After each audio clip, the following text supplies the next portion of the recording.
And wow, how about the resiliency? The Mets' resiliency has been off the charts this year, and maybe no better example of that than today's comeback win, Dave. What an impressive performance. Yeah, I mean, first of all, we'll just get back to Lindor for a second since he's kind of the man of the hour here.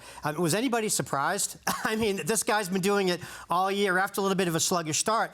When he was going to lead off that inning and the no-hitter was intact, who didn't say to themselves, it's not making it through this inning? I mean, it's just been that kind of year for this guy. And, of course, it's not a base hit or a double in the gap. It's a home run that ties the game and, you know, opens the floodgates for the Mets. So, yeah, the Mets have been resilient. But to be resilient, you need a heart at the center of it. Lindor has been that heart, I think, for this playoff push. They're starting to change the narrative in general about what this team can be. And what I mean by that is, had the Mets lost this game, you would have had a continuing conversation about can this core, specifically Lindor, Brandon Nimmo, Pete Alonso, can these guys get it done in the moments when it really matters? I think they're starting to reframe that, where the answer is, yeah, it kind of looks like they can. And to me, that gives a lot of hope that with 16 games left, you can go into Philadelphia and be competitive. You can go into Atlanta and not just get your brains beaten in by the Braves, who have done it to you time and again. This feels different for the Mets. It feels like they have a type of X factor, and that is what they're going to need, because these final 16 games are very, very difficult.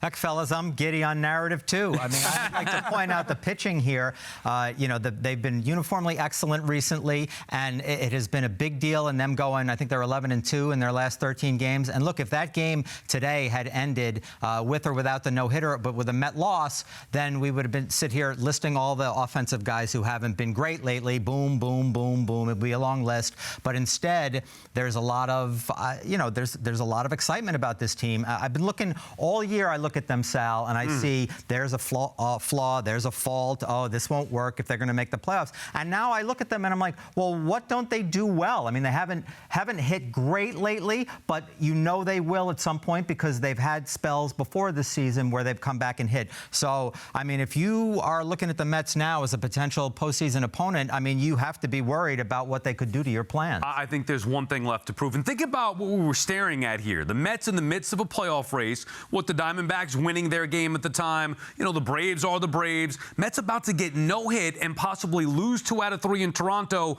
before the off day, going to Philadelphia for 4, the first of 7 head-to-head, and knowing that the Atlanta series, is looming. And then Lindor breaks up the no-hitter and gets the Mets tied with 1 swing of the bat, continues his MVP run. I do want to say one thing, though, Tony, because I thought you brought up an excellent point. For me, you're right. Like, the Mets have proven time and time again, been resilient. I can't say that I trust that core yet to get it done against Atlanta, because they haven't done it. That's the one thing that's left. Don't you feel better about it today than you did a couple days ago? Well, I would feel better about it after the win, certainly, than a loss. But I disagree with that. They proved it today. I mean, today was a big win. It's heading into a huge series in Philly. But I think we've seen a lot from this team already. I mean, there are guys underperforming, but how many wins have we seen already this year, guys, where they have done, okay, not break up a no-hitter in the 9th or the home run, but grind after grind after grind to stay in this race? They came back from 11 down. Yeah. 11 games under 500 to come back and be firmly in this playoff race. So I don't think they had to prove it today. I think this was more emblematic of what they can be, and to trust them. That's why I don't think I was surprised. It was a pretty spectacular win, but to say you're surprised or shocked by how they did it, I don't think so. Yeah, I agree, Dave. They have earned they have earned the title of a team that can take a punch, because they've done it all season. And look, I mean, there were plenty of people writing them off for a long time early on when they weren't playing well, when they had problems with their bullpen, they had problems on defense, and they have done an incredible job through this whole season of improving at the margins and making the entire product better to be the team that you see today, which is a very, very dangerous team. And they became trustworthy months ago. I agree with you, Dave. And that's why I say that, yeah, okay, are we surprised? No, but it was still a great win. No matter what, I still think they have one thing left to prove. And it's not going to be proven until they beat the Braves head-to-head. But before the Braves, there's the Phillies.